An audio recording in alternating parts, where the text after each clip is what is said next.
cello. On a street in India, a man asked, "What do you do in America?" "I am an artist."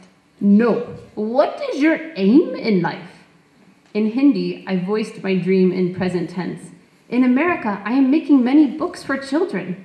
He giggled, and moments later I realized I actually declared, "In America, I am making many children." My first picture book idea came to me in the mail when my mom sent me this photo, and I thought, when I was born, I came out looking both ways. This sentence starts my travelin' eye, an autobiography of a girl with not a lazy eye, but a travelin' eye. I wandered across the oceans to Nepal to find my second book. Upon arriving and craving a hot shower, I was given a bucket of cold water, a bar of soap, and the phrase, "Same, but different." With the first pour of bitter cold water, I thought, what a great title for a kid's book. I had taken the ESL training and came to teach English, and within days of arriving, the principal asked, "What are you going to do for us?" I didn't know. Then, while sitting in on a 5th grade art class, I observed as a teacher drew Mickey Mouse, and all 35 students mechanically copied it. Art! I can share my love for art. My students and I decided they would create pictures of their world as a way to teach my friends and family back home about their culture. Soon an art exchange ensued.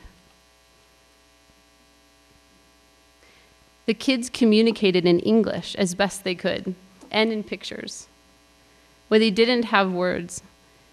It was inspiring watching my students discover their unique artistic styles.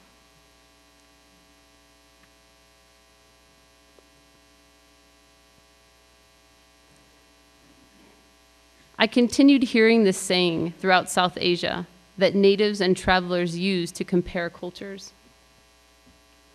When I returned to Nepal and India in 2006, I explored this picture book idea.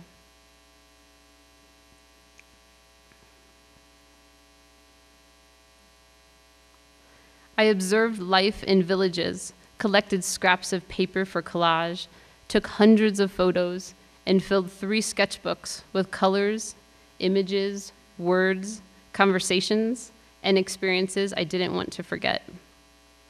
My sketchbooks are my treasures, a deep well of inspiration and research. Many details in my finished art came from my doodles I drew while standing on the dusty, vibrating, circusy streets of India, which was by far more exhilarating than searching Google Images.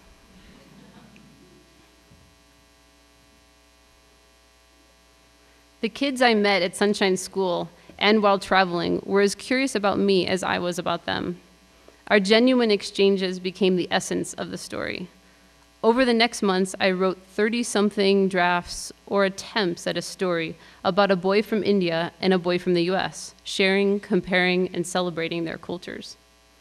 Stumbling upon this photo I took in India was an aha moment in my writing process. I thought of the art exchange at Sunshine School and of my pen pal as a child. I then made the boys picture pals and simplified the text. Now I could let the pictures tell more of the story. I dove into the storyboarding next. This stage is a teeter-totter of text and image, which allows me to sculpt the story in a very organic way. I made a physical book dummy and read it out loud over and over to little friends so I could really hear it, and with their feedback, clarify parts and improve it. I then sent the dummy to my editor and book guru, Christy Ottaviano, who I originally met while showing my portfolio in New York. She rejected it because of a weak ending and encouraged me to shape a more meaningful and potent one. She always pushes me beyond my creative edge and then lets go, trusting my vision and process. I took this sketchbook everywhere with me. As I developed each spread, I played with composition and text design, refined the drawings, collected research and inspiration, experimented, painted color studies, and added details for kids to discover with each read. 2 real-life friends inspired my characters, a boy I met in Vrindavan, India, and my friend Luca Nezi. The beloved Indian saint Neem Karoli Baba often said, "Sub ek, all is one," Throughout the book, Elliot and Kailash sign their picture letters with their initials E and K, Ek, one. Painting the final art is my favorite part.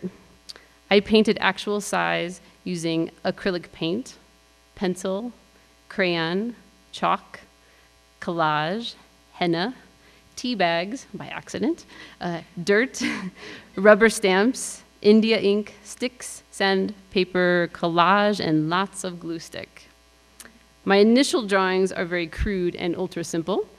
Not having it all figured out leaves room for surprises up to the very end.